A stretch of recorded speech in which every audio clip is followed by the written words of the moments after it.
everyone, it's Morgan, and today I'm going to be reviewing Rebecca Ross's Ruthless Vows book. It came out on the 26th, and today is the 29th, so I read it pretty quickly. This one is from Target, so the one at Barnes & Noble is different. It's a black cover, and also when you take off this paper cover, it's a blue book, and it says Dear Roman, which is super pretty, and then obviously says Ruthless Vows on the side. I actually prefer this one to the Barnes & Noble one. The Barnes & Noble one has a quote by Roman on the front, and it's just a black book. So I think this typewriter is actually a lot nicer. So they were, I believe it was $19 at Target, $20 at Barnes & Noble. But if you're watching this video early, Barnes & Noble has 33% off their hardcovers this week, and I think it ended up being like $14.40.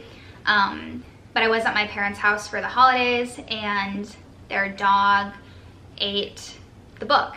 He's an Australian Shepherd, so he's a pretty big dog, and I walked into the room and this part of the book was like ripped.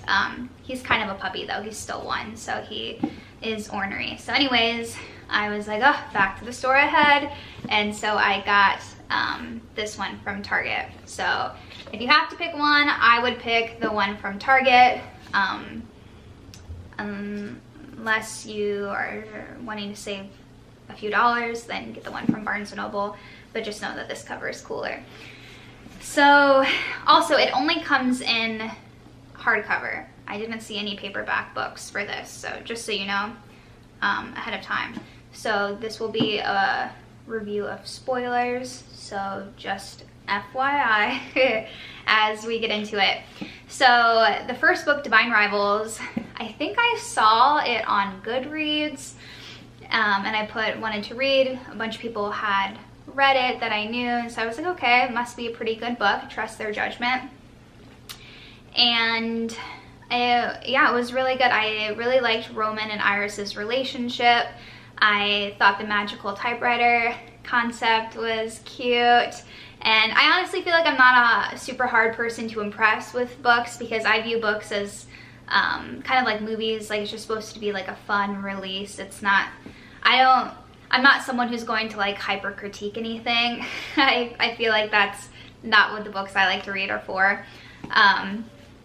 So yeah, I thought it was just like a cute little story. I, as you guys know, am always a fan of a dark-haired, fluffy-haired boy protagonist, and so I really liked Roman's character, and he was always really nice. In the first book, I liked that Roman knew it was Iris initially before she figured out that it was him. So I thought that their relationship building was super nice, and it wasn't a spicy book. So if you only read spicy books, it definitely was not spicy. I would give it like a 0.5, maybe a 1 out of 5 on the spice scale. But it was cute, and they are like 19, 18, so nothing crazy would be expected anyways. And I loved the ending of Divine Rivals. Like, Roman is on like his hands and knees, like trying to get to Iris, and obviously the smoke is like filling his lungs, and Deka finds him a few seconds away from death and basically saves him. I do think it's an interesting concept to make a book kind of in a past setting because present day, there was a little bit that I had to get used to where I'm just like, why would these gods be so interested in these writers, you know? And obviously it is mostly because like, how is information spread? And at the time it was newspapers, so it makes sense, but it's still, I feel like there's like a little bit of disconnect because I'm just like, they're gods. But I did like how Deka was introduced, and I think the best villains are ones that still do some nice things. So sometimes you're like, should I like them? Like, I guess technically like they did some nice things, and I think that makes a better villain story than, or for them to be like the Joker in Dark Knight, where it's just like completely crazy, and you're just like, why would you do that? So I like those two polar opposites. I'm less of a middle ground person.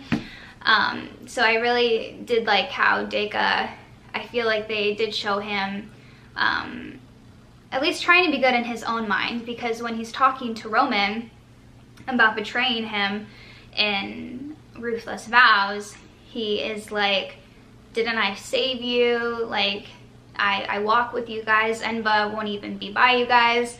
I'm out on the front lines with you guys every day. I like provide shelter and food and resources and safety, and you don't have to worry about dying when you're with me. And obviously that sounds enticing, but then on the other end, it's like he's not fully healing people. He's putting people in this like amnesia state where he has full control over them. So he just doesn't trust himself that they would stay with him if given the choice. Okay. One thing that I felt like was not answered, so comment if you know the answer to this, if I just missed it. Who was writing those things about Enva in that red paint that looked like blood? Where it was like, where are you, Enva? Or, yeah, there were just like, I think like 3 or 4 quotes that Iris would walk by. I don't think they ever said who did that. I thought that was gonna be more of a larger plot line in the story. So comment if you know who that was, or your opinions on that, because I thought, oh wow, this is probably going to be some kind of like you know, big plot twist, and it wasn't. But otherwise, things I liked in the story, when they talked more about Deka and Enva, obviously I really liked Enva's introduction when Iris meets her in the museum. I thought that was super nice. I liked that the reader is obviously supposed to infer that it's her before Iris does, because I was like cleaning my closet listening to an Audible, because I like to switch the mediums in which I consume books. So I'll like read the physical book, and then I'll read it on Kindle, and then I'll do it on Audible, and I just like really enjoy that, because different parts of the day I feel like are suited for different book mediums, basically. So I'm in my closet, cleaning my closet out, and Iris is talking to this museum woman, and she like says a few things, and I was like, oh my god, it's Enva. And then obviously it turns out to be Enva, and you're just like, nice. So I thought that was a really great part of the book. I'm trying to think of what else. I thought the relationship, one thing I had a question about that maybe you guys can answer. So her relationship with Forrest was basically saying that Roman was not going to remember her because of what Deka had done. But in my mind, I'm like, well, didn't Deka do the same thing to you? And you remembered Iris. So answer that for me in the comments if you guys can, because I was kind of confused by that, because I was like, why would she believe that? Because you remembered her and you had the same thing happen. So that was something else that I had a question about. But other than that, obviously this is a spoiler. So Forrest dying with the girl he liked, I thought that was sad. But also I feel like that was kind of needed, because it doesn't make sense to have this war storyline and no one dies, you know? So we get to the end of the book, she's trying to figure out if Forrest is alive. In my mind, I'm like, there's no way he can be alive, because they haven't killed anyone off yet. You know, they haven't killed anyone of relevance off. So I'm glad they did that, because otherwise I would have been like, this war book has no deaths. I was kind of surprised that Deka died. Initially, when I was reading Ruthless Vows, I was like, this just seems like a big misunderstanding.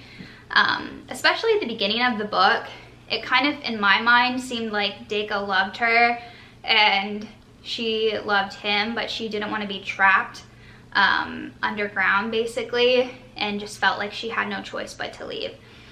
So I kind of thought initially when they were going to meet up that they were gonna just talk it out. Obviously that's not what happened, so when Enva kills him, I was just like, oh shoot. okay. But yeah, so for a large part of it, I was just like, yeah, they're gonna figure it out. They're gonna talk it out, you know?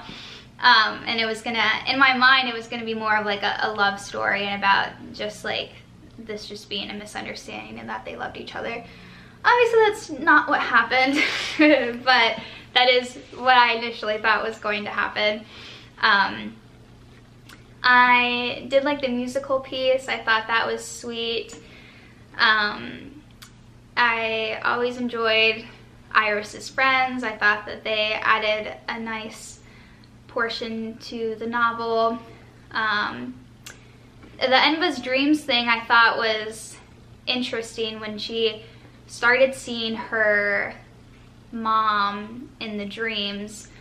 I was kind of, the first time it happened, I was like, is this, like, is something happening in real time? Kind of like how they talk about that God being the God of, what do you call it, illusions.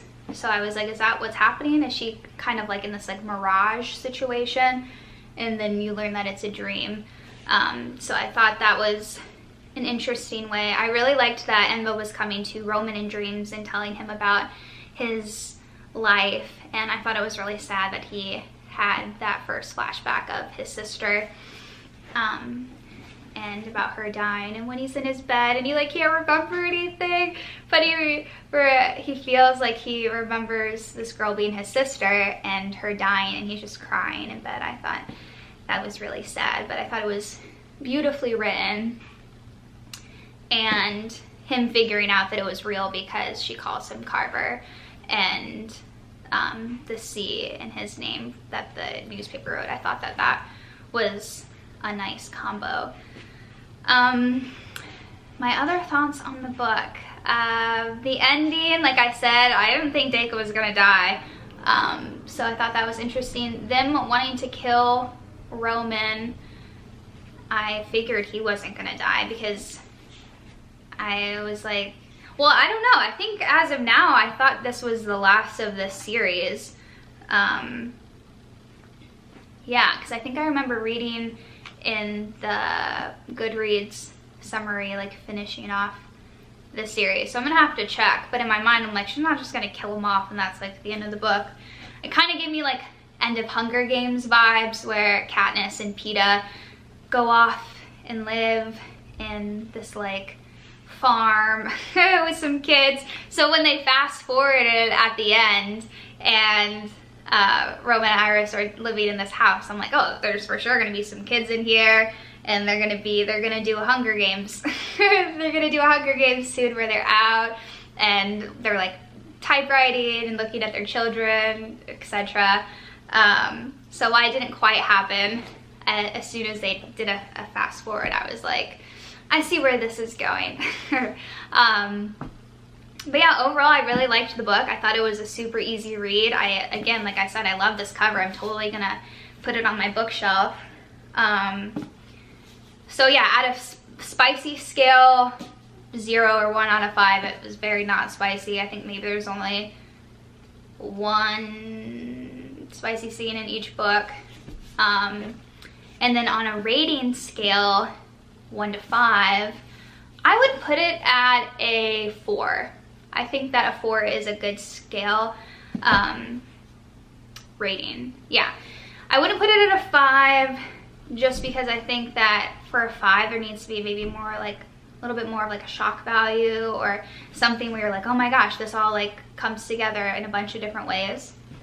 But I do think that it was really good, really well written, easy read, and makes sense besides those few little things where I was just like, what? But maybe you guys can answer them for me, and then maybe I'll have to move up my rating. But I would highly recommend it. It's a great book, and I'm excited to see what she comes up with next. So yeah, that is my review of Ruthless Vows.